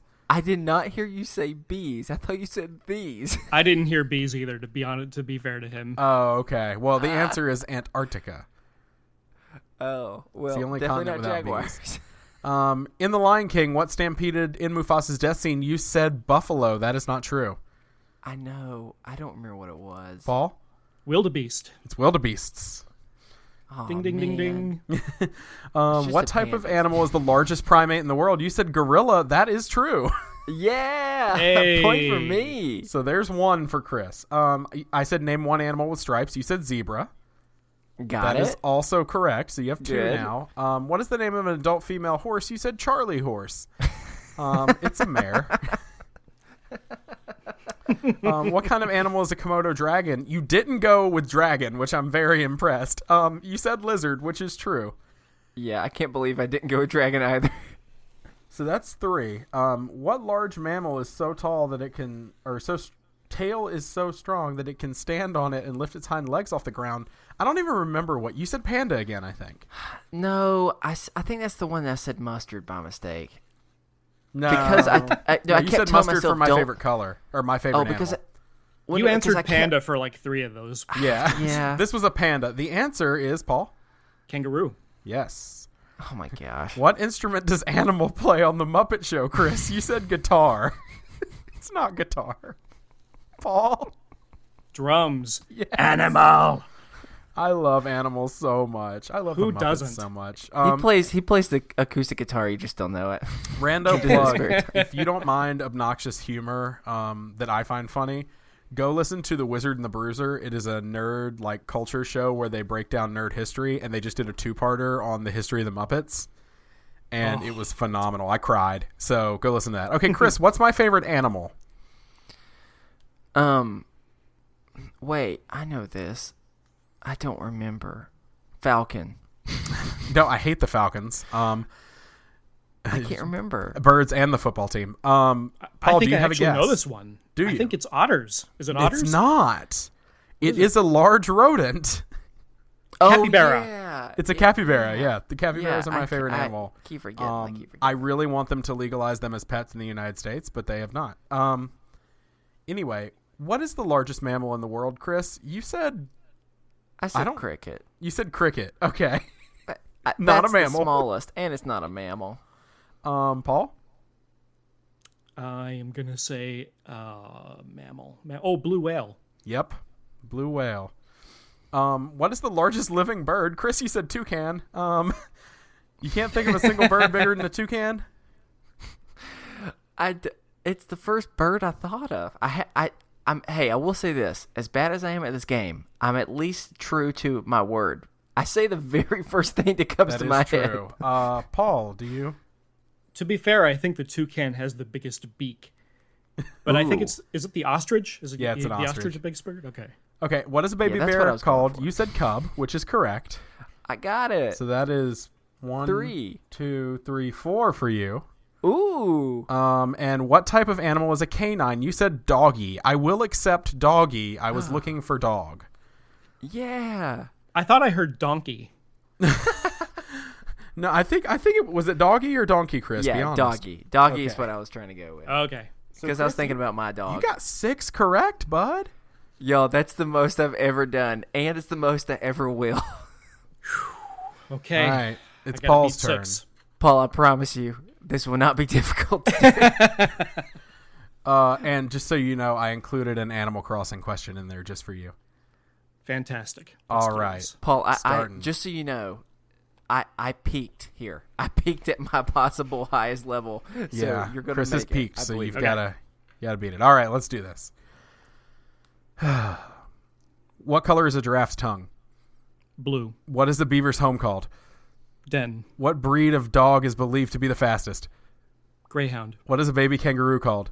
Joey. What are grasshoppers' ears, or where are grasshoppers' ears located? On their legs. How many sets of eyelids does a camel have? 2. Which insect produces honey? B. Which continent does the ostrich originate from? Africa. In Winnie the Pooh stories, what is Kanga's baby named? Joey. What are female elephants Roo. called? Female elephant. A doe is what kind of animal? Deer. What is the largest land animal in the world? Elephant. What is the tallest land animal in the world? Giraffe. What is the most recognizable physical feature of the male lion? Its mane. In Animal Crossing, what type of animal is Tom Nook? Raccoon. There you go. All right. Chris, you lost, bud. So, a giraffe's tongue is blue. You said a beaver's home is its den. Everything I found said lodge. Oh, lodge, of course. So that is it's I gonna knew be I easier blew it to- on a couple of these. It's going to be easier to count how many he got wrong instead of how many he got right. Steven, did he beat my score by the 7th one? He might have. What breed of dog is believed to be the fastest? He said the greyhound. That is correct. What is a baby kangaroo called? Joey. Yes. Where are the grasshopper's ears located? In its knees. So I'll give it to you on its legs. In its knees? That's yeah. fun. How many sets of eyelids does a camel have? You said 3. Or 2. It is 3. Which is weird. Whoa. Yeah, I don't know why. All right. Where's that third eyelid? I don't Is it know. in the eye still? It's got to be. What continent is the ostrich, or no, what insect produces honey? You said bees. That's right. What continent does the ostrich originate from? Africa. In Winnie the Pooh stories, what is Kanga's baby called? Your first answer was Joey, so I have to accept Joey, but it is Roo. You got it right with your comeback answer. What are female elephants called? You said female elephants. Their name. This is actually Finally, one of my answers. This is actually something that he had to answer on another one and got wrong. Do you know what they are, Paul? I think are they bulls and cows? Yeah, they're cows. Yeah. I knew it afterwards. A doe is what kind of deer or what kind of animal? You said deer. A That is correct. female deer. I was hoping you would sing it. What is the largest land animal in the world? Elephant was correct. What is the tallest land animal in the world? Giraffe is correct. The most recognizable physical feature of a male lion is its mane. And in Animal Crossing, what type of animal is Tom Nook? I would have accepted raccoon, which you gave, or tanuki, which is the Japanese right, 'cause raccoon. it's Nintendo. Which is technically what he is. So Is a tanuki. Here's what I'm thinking. So you got 1, 2, 3, 4 out of 15 wrong. So you got 11 to Chris's 6. You almost doubled it. I'm just wondering if I'm dumb or if my brain just works significantly differently. I think Paul and I both have like file boxes in our brain where we keep all this information and we just immediately pull from it, whereas you just kind of go with it. Well, No, when we do our little animal fact of the week segment, I start off by saying, Donna, is your brain a repository of useless information like mine is? Because it really is. And like I say, I cannot make it more clear. I will literally give you less than a second of my brain forming something, of the neurons connecting together before I spit out a word. Neurons don't connect together, they fire. Oh, you say that, but you even understand the science of the brain like I do. Do you, Chris? No. All right. Anyway, so that was Too Fast, Too Trivia. Paul, you are currently the reigning champion. Yes, nice. We'll have to have you Eventually, back I'm on going sometime to to go win. against me. I would love it. I'm gonna win against someone, and that's gonna be a glorious day for me, an embarrassing day for someone else. Oh gosh, I'm trying to think who it'll be. It'll probably be me one week. I'll just throw the game just so you have. I will say that we need to next time. We need to make sure that we're playing that music for everybody because that really makes it harder. Yes, we do. The does. music does increase the intensity. I will be honest with the way my week has gone. There may not be music when you listen to that. I'm sorry. No, that's okay. That's I may not be able to get it in I forgot to this bring it week. myself. So You All did right. get 6 right. You got 40%. I mean, it's not 0%, so you did all right. I mean, it really is that saying something. That's the best I've ever Going done. to say that is better math than I could have done. So, all right. Well, we are going to get into our last topic, which Paul outsourced his topic choice.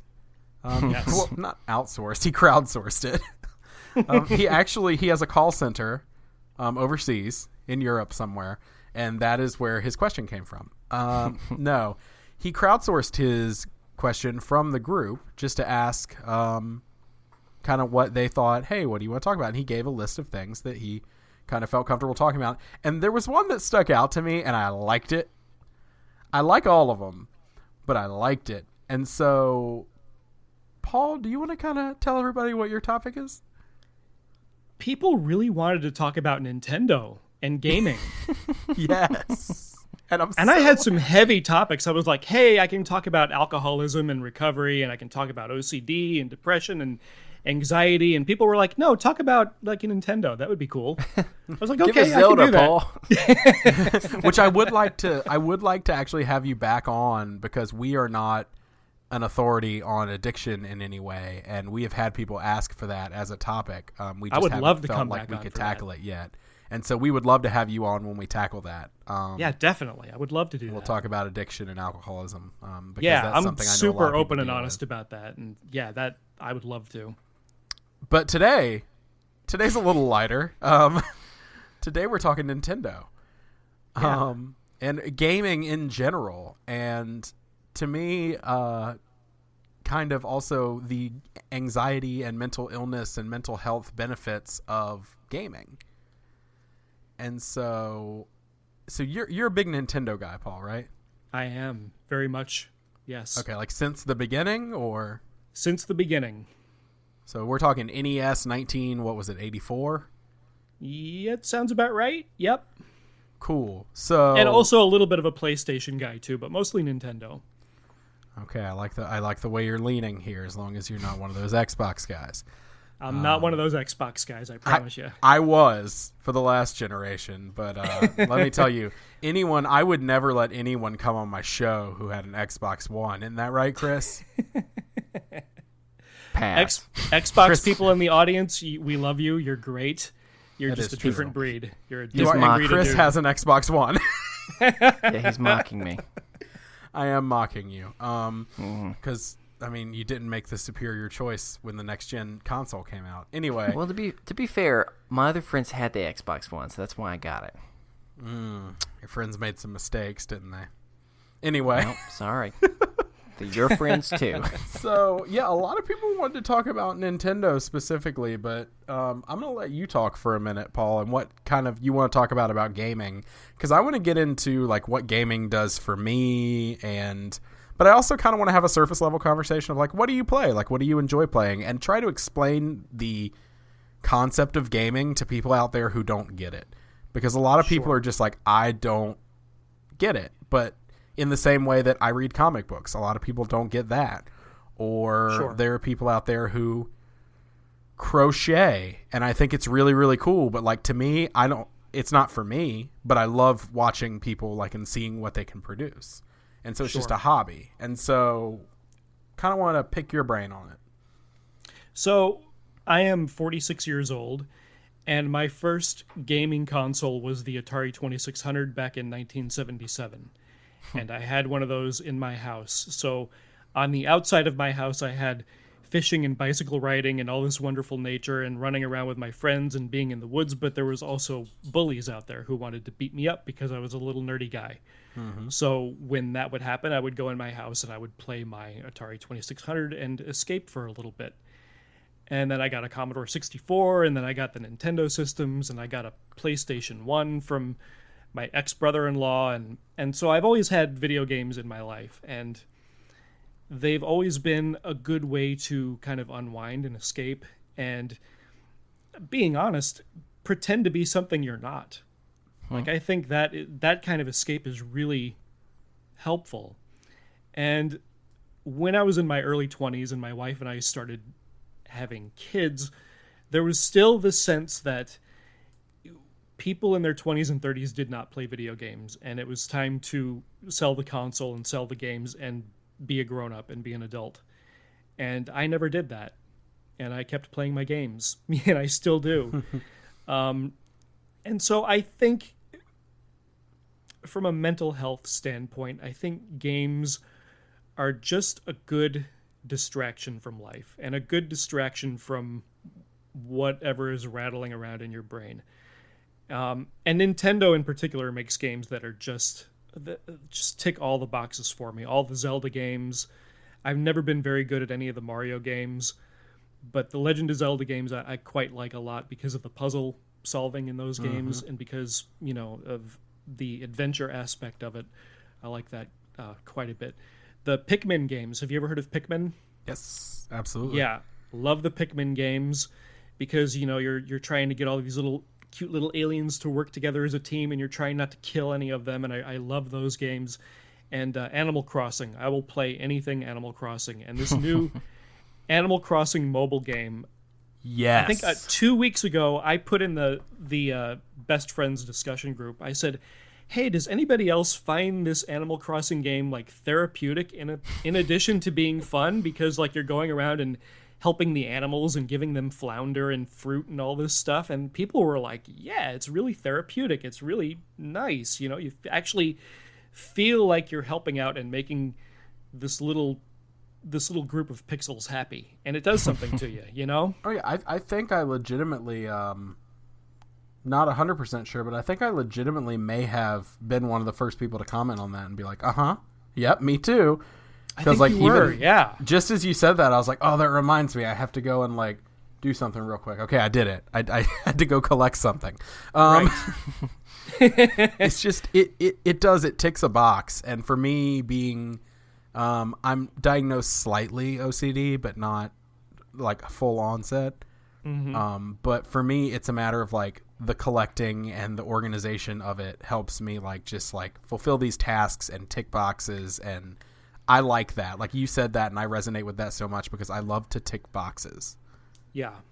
And as someone with full-on OCD, like card-carrying OCD, right, the games that are kryptonite for me are the ones where you have to collect 100% of something. Like the Lego games, I love the Lego games so much, But man, if I get locked into one, it is 3 or 4 months of going for 100%, and all other life gets put on hold. So I do, with my mental issues, I do have to be choosy and selective about what game I do get myself into and what game I play. And if it's a game that's causing me a lot of stress, I don't play it. And I've tried games that are like, my son has a couple of these games where you're running around and shooting people. And there's even like a really cute one for Nintendo called Splatoon that my daughter likes a whole lot. And I've tried playing that, and it's just too stressful. Like, it's just people popping out of nowhere and shooting you and stuff. I can't really handle that. But things like Animal Crossing or Legend of Zelda, yeah, that's really, really good for me. And I'm happy that people of my generation are understanding about video games and not making people that are your guys' age feel like stop playing video games and grow up, because they really are, I think, beneficial. Oh yeah, and I'm thrilled that they're doing things now, like re-releasing the NES, and then they re-released, that was hard to get, but then they re-released the Super Nintendo, the Mini, that has like 31 games loaded on it from like the classic generation. And that's what I grew up with. And I sold my system because I did reach that point where I was like, I'm too old for this. Like, it's time to grow up. And so I sold my system and all my games. Chris knows I had them in college. And I sold them all after I got out of college. And I was so regretful of that. But to go buy a Super Nintendo now is $70. Some of those cartridges are going for over $100 a piece. And so it's just like, I'll never get to play freaking Final Fantasy III ever again. I'll never get to play Chrono Trigger or Earthbound, which is like a $200 cartridge now.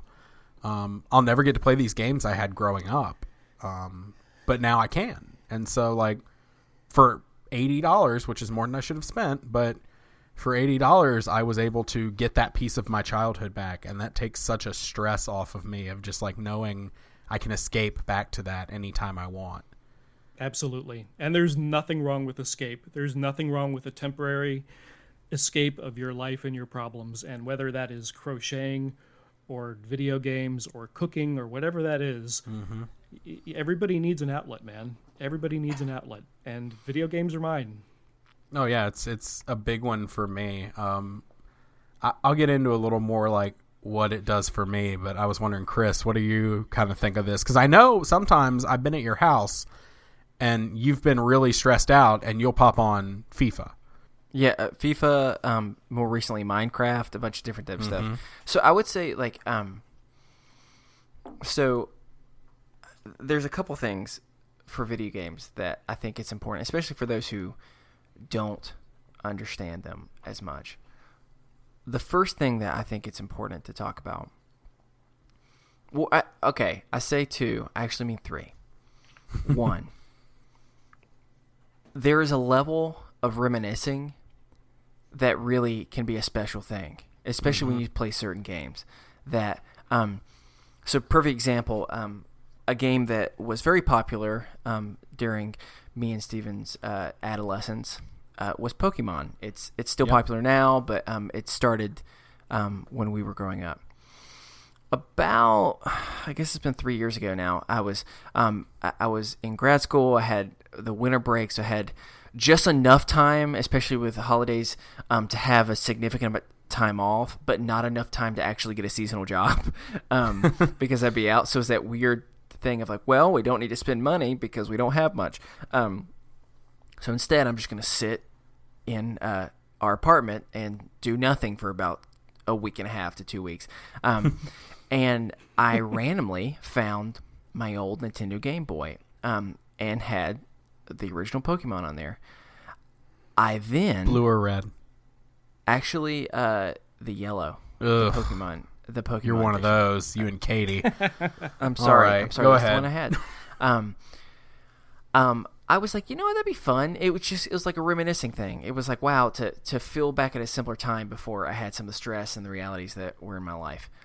I then proceeded to play nonstop for the next 4 days. So much so that at one point, and I'm not, and let me be clear, especially out of me and Steven, Steven's way more of a gamer than I am. I'm not, Oh, yeah. I don't play video games nearly as much as Steven does. I do it more occasionally. There was at one point where, so one of the things with Pokemon that's fun is, and by fun, depressing, is they will tell you how much time you spent playing the game. Mm-hmm. And I realized that in about 30 hours, I had spent 23 of them playing Pokemon, which I need to explain to you is a significant amount of time, not only for anybody, but especially me, because I don't think I'd ever spent more than like 4 hours at a time ever playing video games up to that point. And because I'm a little ADD, sometimes I had to take breaks. I was going nonstop on this game. And so the first thing I think for people who don't get it is there really is this reminiscing thing that can, the same way that sometimes seeing an old movie or a show or something that reminds you of a different time in your life, that can be escape in itself. Right. So one, that's a big thing for me in video games, and I think for a lot of people. Two, the camaraderie that can come about video games. There's something real in that. There's no different than playing a board game, hanging out, and you're still. You're communicating differently, but you're spending quality time with someone where, I'll be honest with you, I can think about, Stephen, when we were in college, sometimes us playing video games, we had some real conversations while playing video games. You know what I'm saying? Because sometimes being able to focus your mind on something else prevents you the insecurity, focusing on the insecurity of talking about something more real. So you're able to have a conversation because your mind is distracted enough on something else, so you're able to have that conversation. So it's almost like that white noise in the background. So camaraderie is another thing that is really big with video games that, for people who don't get it, I think that's helpful for understanding. And for me, the last thing, and I think that this is really legitimate, that some people don't even think of it. In the same way that someone does art, does crocheting, does whatever it is in their free time to help be therapeutic. The reason why video games are that fill that same void is because in video games you have a task that you're attempting to accomplish. Mm-hmm. And sometimes when you need a win, sometimes being able to get something done, whether it's you finish this piece of artwork that you can look at, whether it's you're a person that you like to clean, and so your thing is I look and I have this finished thing that's done. You know, like sometimes when you're doing that work and you see that pile of paper go from a whole lot to nothing, it's the most satisfying thing that could be done to help with your anxiety. And the same is true with sometimes accomplishing a task can really be a win that you need, and video games fills that void 100%. So yeah. I would say those are the three things that for me reflect why I do like video games and why not only do I still play them, I have my original Nintendo 64 that I got when I was 5 years old, and I don't play it as much as I used to, but sometimes I'll bring it out when there's friends around, and it's just a whole lot of fun. But those are the three different reasons why I still do it, because there's real things that help with just a therapeutic taking care of yourself. That's really well said, Ben. Thank you. Yeah, and see, I feel like for me, I'm very much in the escapist camp. For me, I play a lot of, this may mean nothing to people that aren't gamers, but I play a lot of open world games, a lot of open world RPG games. Yeah. Because I like investing in a character and leveling that character up and constantly bettering that character. And the thing for me is it is little wins, but it's becoming kind of that person, because a lot of my insecurities and anxiety revolve around feeling like I'm not good enough, like I'm a failure. Mm-hmm. And so if all of a sudden I'm saving the world or I'm doing something, it feels like in that game I'm successful. And so, you know, it'll be games like, there's a game for PlayStation. It's a Sony exclusive that came out, I guess, this past year, called Horizon Zero Dawn. And it is one of the most phenomenal games I've ever played. You play as Aloy, this girl who lives in... The world is a tribal society. You don't know if it's in the future, it's in the past. You find that out through the story. But there's robotic dinosaurs and all sorts of interesting things. And it can be stressful at times. where you're running around and you're being attacked by something that's 15 times your size, and you're just like jogging around trying to take down this huge mecha T-Rex thing. But at the same time, you know, I platinumed that game, which means, okay, for PlayStation owners, platinuming is when you get all the trophies in a game, so you've basically completed the game 100%. And so I platinumed that game in a week and a half. And Shoot. Wow. that means in a week and a half, I spent 65 hours with that game. And I disappeared into that world. There's an RPG out right now. It's turn-based that I've been disappearing into every night. I put my headphones on that I record with for a more immersive kind of experience, and I just disappear into the world of South Park. And it is a South Park RPG. If you're a fan of the show, it's like watching an episode. It looks like watching an episode, and they've created a weird piece of crass, vulgar, satirical art. Because that's the thing I like about games that make them such a escape for me, is people don't realize that games oftentimes are art. People don't see that. Sometimes it's what, 5 to 10 years of making it. You know what I'm saying? Right, like, and of, this of is just coding for it. It's pretty crazy. I honestly think one of the best stories that I've ever heard, saw, whatever, is a game. It's one of the most successful games of the last, critically, not commercially. It's been commercially successful, but of the last 30 years. So basically the entire time the gaming industry has been around. It's called The Last of Us. And it's for PlayStation. Game. It's a phenomenal game. It can be very stressful at times where you're sneaking around, but that story, I picked it up thinking, oh, it's another zombie game. I'm trying to get a girl across the country, a teenage girl. I'm an older man who's, spoiler alert, lost his daughter when everything went down. Takes place 10 years later, and you have a girl who's about your daughter's age, and your goal is to get her across the country because on the other side of the country, they're going to be able to find the cure with her blood. And so it is, but the things about that game that were so phenomenal were not the combat, it was not the stealth, it was not the sneaking, it was the moments where you were just walking. You were just walking in a field together, and they were having a conversation. And there was so much character development in that. And there were so many beautiful, emotional moments in that game. I bawled my eyes out multiple times during that game because you become so emotionally attached to those characters. In a more Indiana Jones way, that's how I felt about the Uncharted series, also for PlayStation. It's just like the storytelling in these games now is at such a level that for me, I don't even watch movies anymore. Because why watch a movie when I could be the main character in the movie?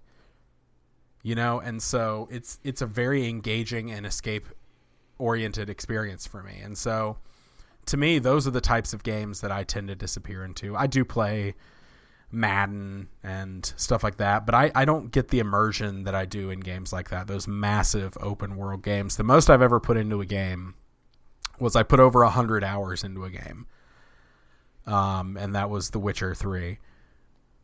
Disappeared into that world because they created such a dense and beautiful world where I just wanted to explore it. I never actually finished it. The game's over 200 hours long. Jeez. But it's just there's so much to do. And for me, a game like that can actually get overwhelming where it's like there's too much to do. How can I accomplish anything? Which is why like Horizon Zero Dawn, that nice 50, 60 hours, it was a fairly easy platinum. It was just like those boxes, I checked them, and I never got bored. I never got tired of collecting every weird flower that I needed for something. I never got tired of getting all the machine parts that I needed to build my new bow. I never got tired of that because the story and the world were so immersive.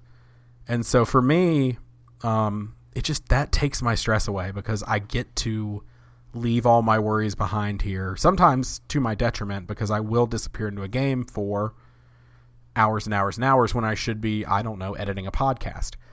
Yeah, I mean, like, I think you're right. I mean, like, the whole, like, for instance, when I use the Pokemon example, like, I had to have, like, a reality where I escaped almost too much to where then I'm like, dang, I'm not actually spending any time with my wife right now. So it's definitely something that can also, you can get a little bit too into that you have to be careful for. Yeah. Right. But There's a little game. Oh, sorry. Oh no, go ahead. I was just gonna say I think it's just a balance of that and finding where the self-care line is, because there are nights that Katie knows, like, hey, if you don't mind just going in the bedroom, I'm gonna sit out here and read and just be by myself. And she understands that because she needs that time too, because we're introverted and we recharge our batteries with a little more quiet, calm solitude. And so for me, a lot of times that means, hey, you can sit on the couch and read your book. I'm going to sit on the other end of the couch and put my headphones on and disappear into this game. And I won't even realize that 5 hours has gone by. Mm-hmm.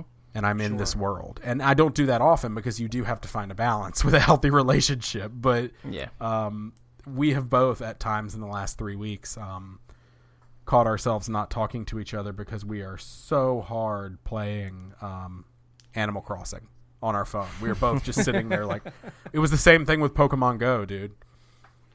Yeah. And there are games that do not require 200 hours of your time to beat. There's a game that you made me think of for PC called Brothers.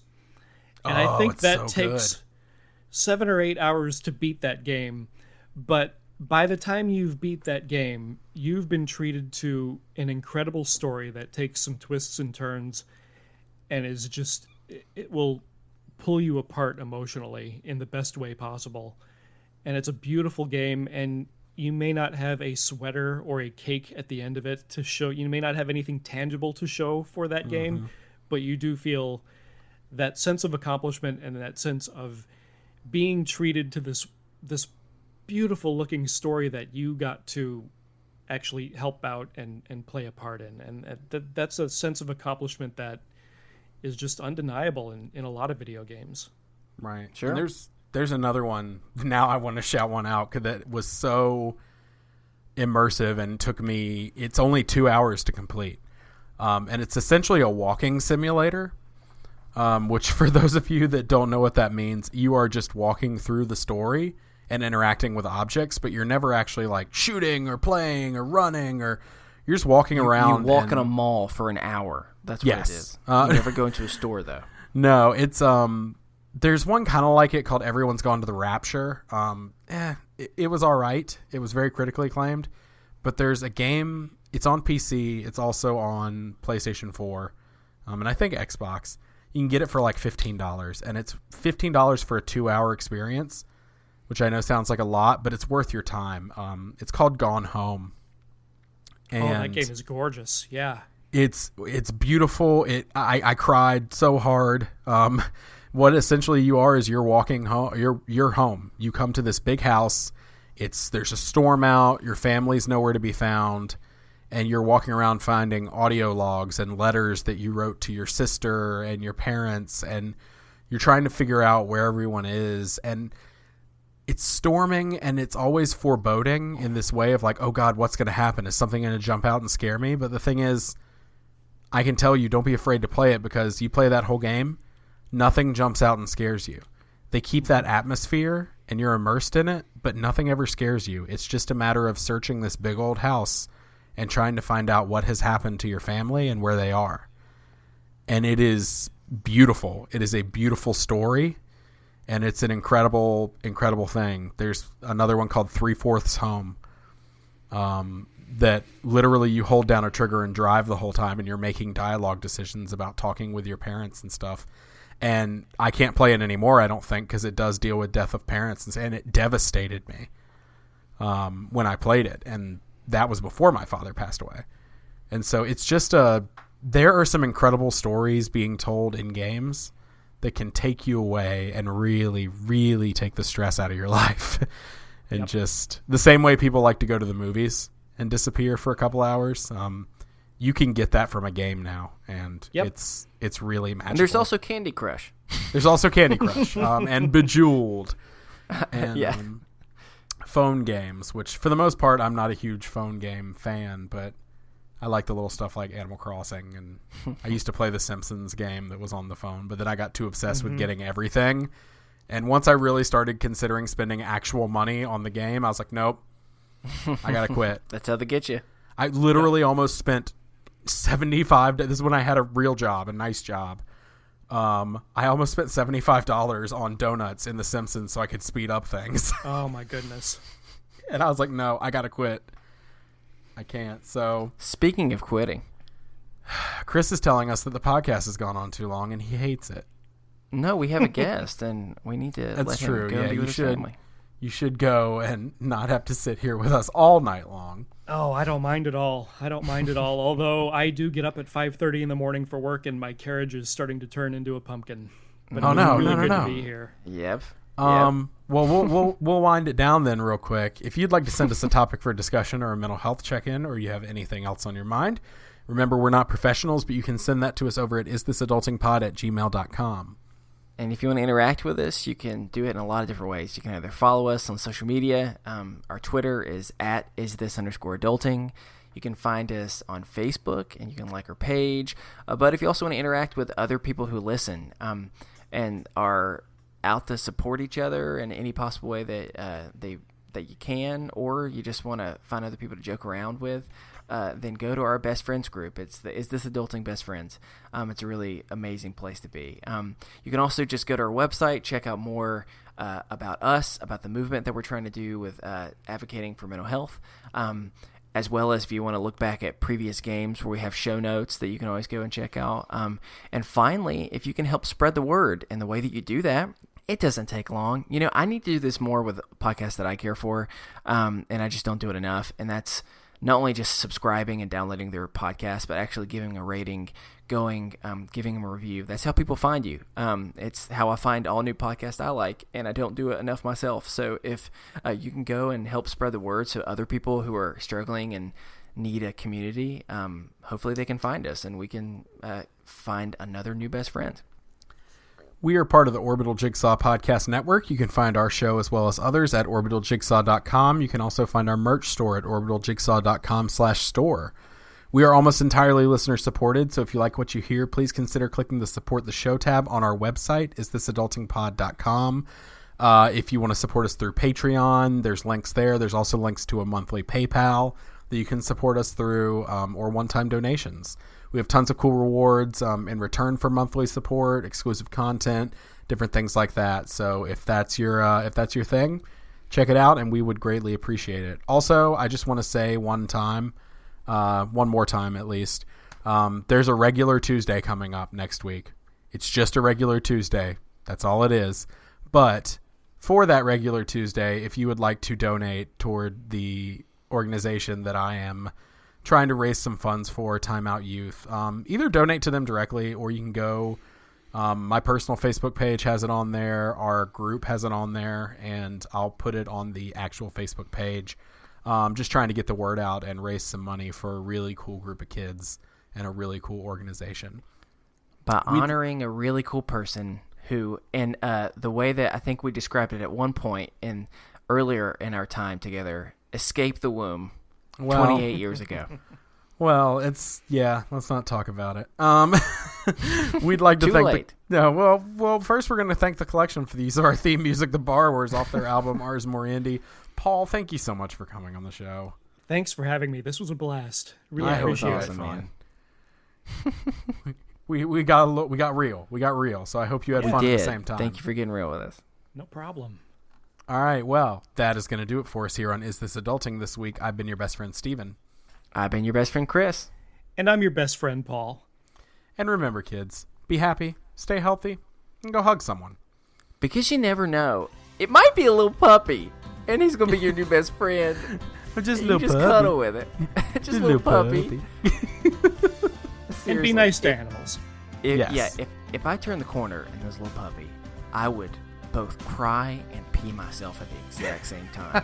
I believe that 110%. All right, y'all. Keep that image in your mind and have a good week. Don't forget to get your pets spayed and neutered. Sorry, I had to do a good old Bob Barker thing. Bye!